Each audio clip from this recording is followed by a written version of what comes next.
Hello everyone, welcome to NET JRF Solutionist. कौन कौन से प्रश्नों को चैलेंज करना चाहिए? ज्योग्राफी का जो पेपर हुआ था 12 अक्टूबर को, उसके क्वेश्चन पेपर 1 का भी बताऊंगा, पेपर 2 का भी बताऊंगा। पेपर 1 में एक क्वेश्चन को लेकर के डाउट है, उसका फायदा सबको मिलेगा क्योंकि आंसर गलत दिया हुआ है, मुझे ऐसा लगता है। और दूसरा, पेपर 1 में एक और क्वेश्चन जो सबको लग रहा है कि गलत आंसर है, बट वो गलत नहीं, वो सही है। ठीक है, सारा प्रूफ लेकर के आया हूं। वीडियो को लास्ट तक जरूर देखिएगा, वीडियो को लाइक, चैनल को सब्सक्राइब करना मत भूलिएगा। ठीक है, चलिए देखते हैं कौन कौन से वो क्वेश्चंस हैं। सबसे पहले मैं ज्योग्राफी के क्वेश्चंस को देखूंगा। यहाँ पर देखिए, जो सारा क्वेश्चंस मैं बताऊंगा। यहाँ पर जो क्वेश्चन आईडी है 771, ये सभी को मिलेगा फायदा, इसमें कुछ भी आपको करने की जरूरत नहीं है। ये क्वेश्चन को ड्रॉप कर दिया गया है, मतलब क्वेश्चन को हटा दिया गया है, तो यहां पर +2 मार्क्स सभी को मिलेंगे। कल भी बताया था मैंने, सभी को मिलेगा। ठीक है, सभी को मिलेगा फायदा इसका, सभी को 2 नंबर मिलेंगे इसमें। इसको हटा दीजिए, इसका कोई आंसर है ही नहीं। ठीक है, क्वेश्चन आईडी है 771, छोड़ दीजिए इसको। इसके बाद देखिए क्वेश्चन आईडी 742 है, इसमें भी +2 सभी को मिलेगा। ठीक है, सभी को मिलेगा 2 नंबर, राइट। अब देखो, क्योंकि इसमें 2 आंसर दिए हुए हैं, सी और डी दोनों दिया हुआ है, सी सी एंड डी दोनों दिया हुआ है, इसलिए सभी को 2 नंबर मिलेंगे। तो क्वेश्चन नंबर 771 और 742 जो है डिलीट हो गए, यानी कि 100 में से -2 करें तो 98 क्वेश्चन आपके बनते हैं। 98 में से अब आगे हमें देखना है। ठीक है, क्वेश्चन नंबर 781 को लेकर के थोड़ा सा डाउट है। क्वेश्चन नंबर 781 देखिए, ये डाउटफुल है, इसका आंसर माना गया है ए। ठीक है, ए माना गया है, जिसमें कि ए बी और डी को बताया गया है, सॉरी ए सी और डी को बताया गया है। ठीक है, जबकि इसका आंसर होना चाहिए डी, यानी कि बी डी और ए होना चाहिए इसका आंसर। देखिए इसमें क्या है, मैंने कल ही बताया था कि टोटल फर्टिलिटी रेट वाला सही है 2.1, है ना। टोटल फर्टिलिटी रेट क्या है, होना चाहिए 2.1 होना चाहिए, अगर रिप्लेसमेंट लेवल हमें अचीव करना है तो। फेकंडिटी जो है वो कैपेसिटी ऑफ विमेन होता है, जो किसी भी मतलब कितने बच्चों को वो बियर कर सकती है, अपने जो चाइल्ड बियरिंग एज होता है ना। चाइल्ड बियरिंग एज में 15 से लेकर के 49 तक को हम मानते हैं, यहां से इतने कितने बच्चों को बियर कर सकती है। दूसरा, वॉर वॉर जो है वो प्रिवेंटिव नहीं है, बल्कि एक पॉजिटिव चेक है, इसलिए ये क्वेश्चन ये वाला गलत है, सी को हटाना था। सी को हटा करके ये वाला बिल्कुल सही है। 1000 मीडियर को हम क्रूड डेथ रेट रेफर्स करते हैं, थाउजेंड्स पर पॉपुलेशन पर मीडियर में हम देखते हैं। तो इसका सी ऑप्शन गलत है, ए बी और डी सही है, जबकि सी यहां पर माना है आंसर सही, बिल्कुल गलत है ये। ए बी और डी, यानी कि ए बी और डी, बी डी ए करके लिखा हुआ है, इसका आंसर डी होना चाहिए। 100% डी आंसर होना चाहिए। ठीक है, 100%, यानी कि अगर इसका आंसर सही होता है तो इसका आंसर डी माना जाएगा, जिन लोगों ने डी किया हुआ है उनका सही हो जाएगा। ठीक है, तो क्वेश्चन आईडी कौन सी है? 781। एक ये है जिसे हमें क्लेम करना है। ठीक है, हमें क्या करना है? क्लेम करना है इसे, ये हो गया। फिर क्वेश्चन नंबर 729 देख लीजिए, हम इसको भी क्लेम कर सकते हैं। कैसे क्लेम कर सकते हैं? देखिए, पिछले साल जो प्रश्न पूछा गया था कल्चरल हार्थ का, उसका डेफिनेशन यहां पर पूछा गया है। यहां पर जो माना गया है कि क्या है, कह रहा है कि एक विशिष्ट सांस्कृतिक भूदृश्य। हालांकि कल वाले क्लास में मैंने भी डिस्कस किया था, बट मैंने भी बताया था, बट मैंने जब इसको डिटेल में समझा, कई सारे स्टूडेंट्स ने भी कंप्लेन किया, तो मैंने इसको डिटेल में चेक किया, तो इसका आंसर जो है, मुझे डाउट लग रहा है बी के ऊपर, आंसर इसका ए ज्यादा सटीक समझ में आ रहा है, क्योंकि it is concern with the power of spreading of various cultural phenomena on the earth from a source और सोर्स रीजन, है ना। कहां जहां से ओरिजिन होती है, सोर्सेस ऑफ ओरिजिन से ये क्या करता है, फैल जाता है चारों तरफ। सेम यही स्टेटमेंट आप देखोगे ना, ये 2020-21 का जो इस साल 5 जनवरी को पेपर हुआ था, जो 5 जनवरी को पेपर हुआ था, शिफ्ट 1 में क्वेश्चन नंबर 56 में ये पूछा गया था। ठीक है, यहां पर कल्चरल टर्म्स थे, इसमें कल्चरल हार्थ दिया हुआ है, और इसका सही ऑप्शन माना है area of innovation from which की cultural elements diffuse to surrounding areas. बिल्कुल वही चीज है, यहां पर भी थोड़ा सा डेफिनेशन में चेंज किया है, इसका मीनिंग सेम वही निकल करके आ रहा है कि ये क्या है, power of spreading of various cultural landscapes phenomenons on the earth. एक उद्भव के एक स्रोत या स्रोतों से पृथ्वी पर विभिन्न सांस्कृतिक परिघटनाओं के फैलाव की शक्ति से संबंधित है ना। जबकि इसमें बी वाला ऑप्शन दिया हुआ है कि जन्म स्थान है ना, भूदृश्य लैंडस्केप से संबंधित, यही थोड़ा सा डाउटफुल लग रहा है, कल्चरल लैंडस्केप से। हालांकि ठीक है बट उतना सटीक नहीं लग रहा है जितना कि ए वाला लग रहा है। तो हमें सटीक आंसर देना है ना, मोस्ट एप्रोप्रिएट आंसर हमें चूज करना है। तो मुझे ऐसा लगता है कि हम इसे क्लेम कर सकते हैं क्वेश्चन नंबर 729 को, इसका ऑप्शन ए हो सकता है, मुझे ऐसा लगता है। ठीक है, क्लेम करने में कोई बुराई नहीं है। अगर आपने बी किया हुआ है तो ठीक है, जिसने ए किया है उसके लिए मैं कह रहा हूं, राइट। इसके बाद देखिए क्वेश्चन नंबर 789 है। 789 देखिए क्या है। 789 में जो लिखा गया, कल मैंने भी इसको डिस्कस किया था, थोड़ा सा यहां पर कंफ्यूजन है ईयर को लेकर के, जो मुझे लग रहा है गलत है। मोहम्मद शफी देखिए बहुत रिनोल्ड जोग्राफर है एग्रीकल्चरल जोग्राफी के, इनका पीएचडी लंदन से हुआ था 1956-54 में। इन्होंने 1960s में ही दिया था अपना agricultural productivity western Uttar Pradesh के बारे में, इन्होंने यहां पर वेस्टर्न जो उत्तर प्रदेश है वहां पर दिया था। मोहम्मद शफी के ही शिष्य थे माजिद हुसैन, जिसकी बुक आप लोग पढ़ते हो, यानी माजिद हुसैन सर ने इन्हीं के अंडर में पीएचडी किया था। तो आप सोचिए कि 1990 में कैसे हो सकता है, 1990 में कैसे हो सकता है, जब ये 1984 में रिटायर हो गए। मैंने पूरी वेबसाइट चेक की एएमयू की, मोहम्मद शफी के बारे में मैंने पढ़ा, सब कुछ जानकारी इकट्ठा किया।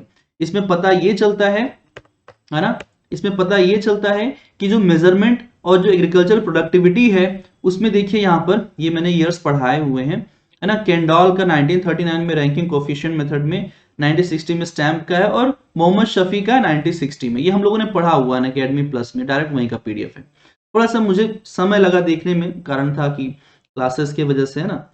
ठीक है, उसके बाद देखिए, है ना, इसमें डाउट लग रहा है मुझे, बाकी दूसरा वाला सही है। खुसरो का 1964 करेक्ट है। खुसरो ने एग्रीकल्चर प्रोडक्टिविटी देखिए दिया था, हम लोगों ने पढ़ा हुआ है। इनपुट आउटपुट रेशियो पूछा है ना, तो इनपुट आउटपुट रेशियो खुसरो का है 1964 में, डायरेक्ट यहां से पूछा गया है, जो मैंने पढ़ाया आप लोग को। देखो यहां पर लिखा है ना, an input output ratio was calculated by Khusro in 1964। तो क्वेश्चन नंबर 789 को हम क्लेम कर सकते हैं, ये कह रहा है दोनों कथन सत्य है, जबकि मुझे लगता है कि गलत है। एविडेंस मैंने आपको दिखाया। आप एग्रीकल्चरल ज्योग्राफी मोहम्मद शफी की भी देख सकते हो, खुल्लर की बुक आती है उसमें भी देख सकते हैं, माजिद हुसैन की बुक आती है उसमें भी देख सकते हैं।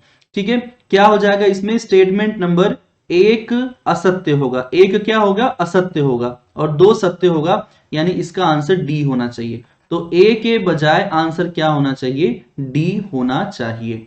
क्वेश्चन नंबर जो 789 है, क्वेश्चन आईडी जो है इसका मैं आपको बता रहा हूं।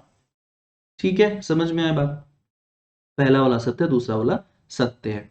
ये हो गया 789। उसके बाद देखिए क्वेश्चन नंबर 756 है। देखिए 756 को लेकर के हिंदी और इंग्लिश का थोड़ा सा मैटर है। बच्चे बोल रहे हैं कि सर इसमें हिंदी में दिया हुआ है कौन सा कथन सही है, और इंग्लिश में दिया हुआ है which statement is not correct. देखिए बच्चों, आपको पता होना चाहिए कि जब भी कोई एग्जाम होता है, शुरुआत से ही, मतलब जब से एग्जाम हो रहा है तब से, एग्जाम में क्या होता है ना, जब भी प्रिंटिंग की जाती है तो इंग्लिश में सबसे पहले होता है, हिंदी में ट्रांसलेशन होता है। ठीक है, तो ट्रांसलेशन में मिस्टेक होते हैं, क्या होते हैं, मिस्टेक होते हैं, क्योंकि ओरिजिनल क्वेश्चन हिंदी में नहीं बनाया जाता है। कोई भी पेपर ओरिजिनली हिंदी में नहीं बनता है, सिर्फ हिंदी भाषा के पेपर हिंदी में बनते होंगे, बाकी कोई भी क्वेश्चन हिंदी में नहीं बनता है। ठीक है, तो उस अवस्था में, इस सिचुएशन में, अगर मान लीजिए कोई मिस्टेक हो गया हिंदी में, तो सर्वमान्य जो भाषा होगी वो इंग्लिश होगी। ठीक है, इंग्लिश होगी विदाउट एनी डाउट, इसको आप समझ लीजिए। तो भाषा जो है नॉट करेक्ट वाला ही माना जाएगा, जिसमें कि बी वाला ऑप्शन बिल्कुल सही था, और बी ही आंसर भी माना गया है। देखिए यहां पर बी ऑप्शन आईडी माना गया। तो 756 को हम क्लेम नहीं कर सकते, क्योंकि यहां पर हिंदी इंग्लिश का मैटर है, और आपके 200 रुपए फालतू के बर्बाद जाएंगे, कोई मतलब नहीं है इसका। ठीक है, तो इसे क्लेम मत करिए। इसके बाद देखिए क्वेश्चन आता है 784। 784 में क्या था, कुछ लोग कह रहे थे सर इसका आंसर, है ना, उड़ीसा पहले होगा, कहां गया, हाँ मध्य प्रदेश होगा, फिर उड़ीसा होगा, फिर महाराष्ट्र होगा। देखिए, है ना, आप सभी लोग को मैं बताऊं कि यहां पर पूछा गया है लार्जेस्ट साइज पूछा गया है ना, largest size of scheduled tribe population. Size में जब बात आता है ना, तो साइज में हम टोटल पॉपुलेशन को देखते हैं, तभी तुम्हें पता चलेगा। जैसे 500 लोग हैं, 200 लोग हैं, 100 लोग हैं, तो किसका साइज ज्यादा बड़ा है? इसका, क्योंकि संख्या ज्यादा है। तो वैसे यहां पर संख्या को दिखाया जाएगा। अब देखिए इसमें जो आंसर माना है वो बी को सही माना है, जिसमें मध्य प्रदेश, महाराष्ट्र और उड़ीसा को दिखाया गया। अब आप जरा ध्यान से देखिएगा, मैं डेटा लेकर के आया हूं। मध्य प्रदेश का जो एसटी पॉपुलेशन का प्रतिशत है वो 21% है, जबकि जनसंख्या यहाँ की 7.2 करोड़ है। समझ रहे हो आप? 7.2 करोड़ में 21% जनसंख्या एसटी की है, बहुत ज्यादा पॉपुलेशन हो गया। फिर महाराष्ट्र का पॉपुलेशन 11 करोड़ है, जिसमें कि 9% लोग क्या है? एसटी के हैं। इसका 21% है, इसका 9% है। तो संख्या वैसे भी किसकी ज्यादा होगी? मध्य प्रदेश की ज्यादा होगी। फिर महाराष्ट्र आएगा। उड़ीसा का देख लीजिए, उड़ीसा जो है वो 4.1 करोड़ पॉपुलेशन है, 23% है एसटी पॉपुलेशन, बट पॉपुलेशन भी तो कम है, जनसंख्या भी तो कम हुआ।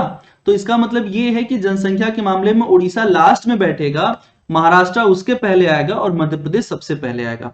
इसका मतलब ये हुआ, ये प्लस कोर्सेज में जो मैंने आप लोग को पढ़ाया हुआ है, ST SC population, total population में कितना कितना परसेंटेज है, स्टेट वाइज सारा मैंने पढ़ाया हुआ था ज्योग्राफी ऑफ इंडिया में। ठीक है, मैं वहीं से डायरेक्ट लेकर के आ रहा हूं।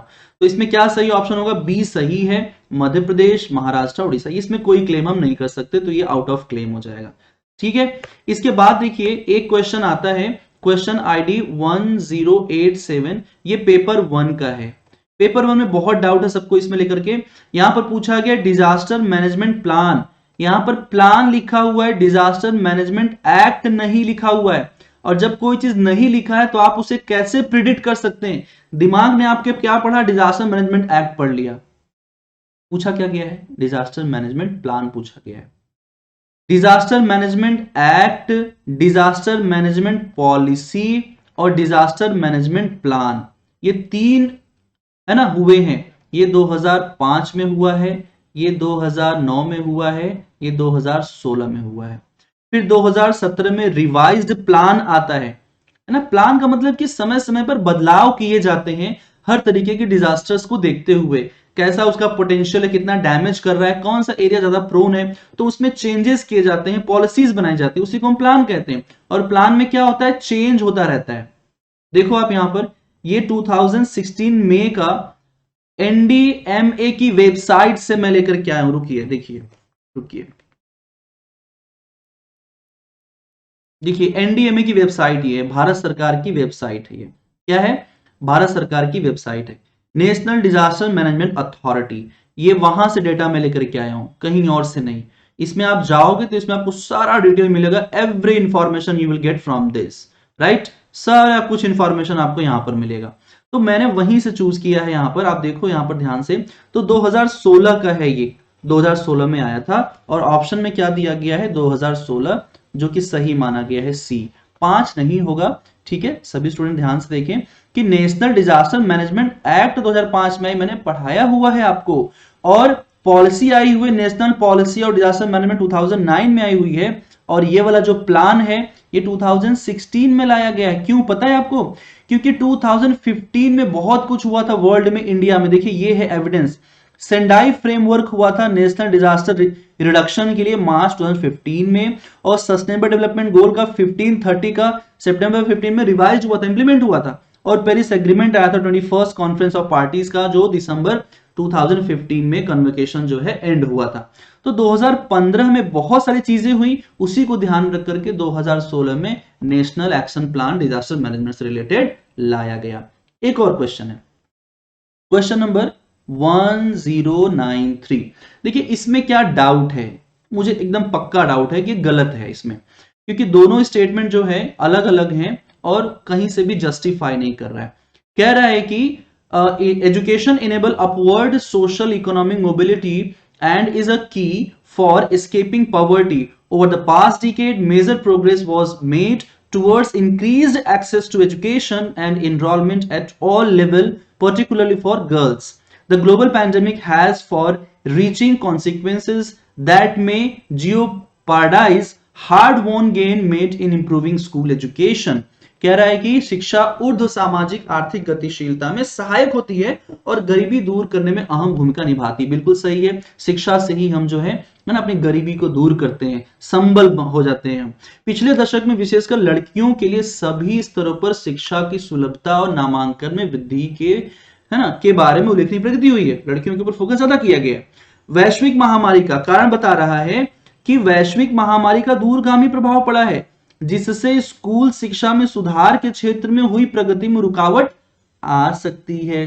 तो भाई ये कारण तो नहीं है, ये एक स्टेटमेंट है कि जो प्रगति हुई है उसमें एक रुकावट आ सकती है, ना कि ये बता रहा है कि कैसे और किस तरीके से है ना नामांकन में वृद्धि हुई, क्या क्या योजनाएं लाई गई, या कैसे हम गरीबी में शिक्षा की भूमिका को देखते हैं। ये ना बता करके एक स्टेटमेंट बता रहा है और आंसर माना गया इसका ए, यानी कि ए और आर दोनों सही है और आर ए की सही व्याख्या है। कैसे है भाई, कहां से है? ये तो एक असर्शन हो गया और एक रीजन कहीं से भी नहीं है। हालांकि एक स्टेटमेंट सही है कि स्कूल शिक्षा के क्षेत्र में हुई प्रगति में रुकावट आ सकती है, क्योंकि बच्चे स्कूल जाना बंद कर रहे हैं, स्कूल बंद हुए, लंबे समय के लिए बंद हुए, बच्चे स्कूल नहीं जा पाए, तो ये जो विकास हो रहा था वो कहीं ना कहीं बाधित हुआ है।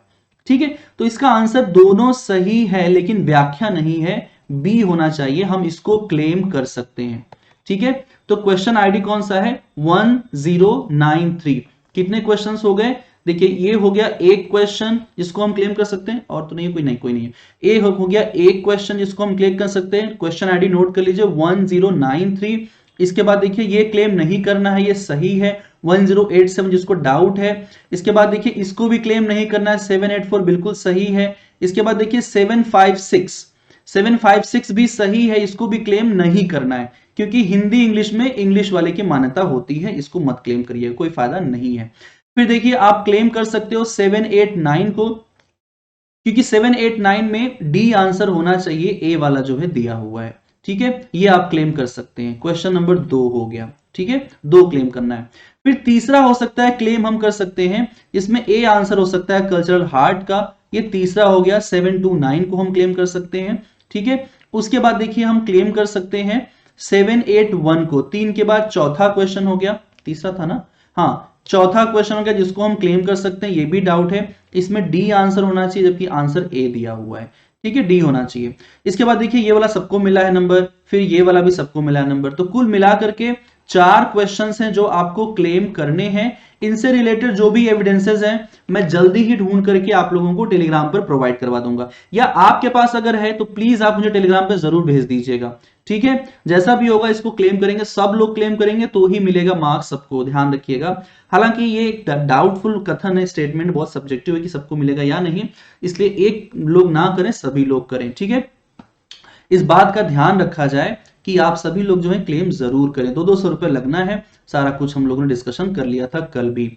ध्यान रखिए कि अगले एग्जाम के लिए मेरा बैच स्टार्ट हो चुका है, नया बैच अनअकैडमी प्लस पे। आप अगर जुड़ते हैं तो बिल्कुल ऐसे ही सिंपल पेपर आपको भी लगेगा। जब आप पेपर मेरे क्लासेस से पढ़ करके जाएंगे तो आपको भी बहुत आसान लगने लगेगा ये वाला एग्जाम भी। ठीक है, ध्यान रखिए नए बैचेस मेरे स्टार्ट हो चुके हैं। अभी यूनिट 5 और यूनिट 6 के जो सेक्शन हैं, 4 और 5 के जो हैं वो स्टार्ट हुए हैं। आपको सारा वीडियो मिल जाएगा। सब्सक्रिप्शन लेना है तो रेफरल कोड अभिषेक जो यूज करिए। 12 महीने से 24 महीने का प्लान लीजिए, क्योंकि इतने ड्यूरेशन में ही कोर्सेज में पूरा करवाता हूं अच्छे से। कोई डाउट है व्हाट्सएप कर सकते हैं। Thank you so much guys, मिलते हैं दूसरे वीडियो में।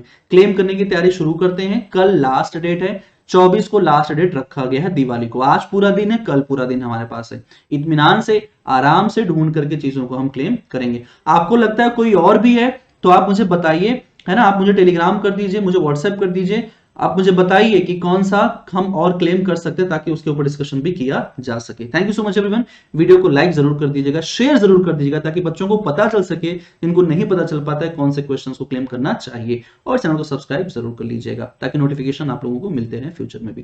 Thank you so much, take care, bye bye.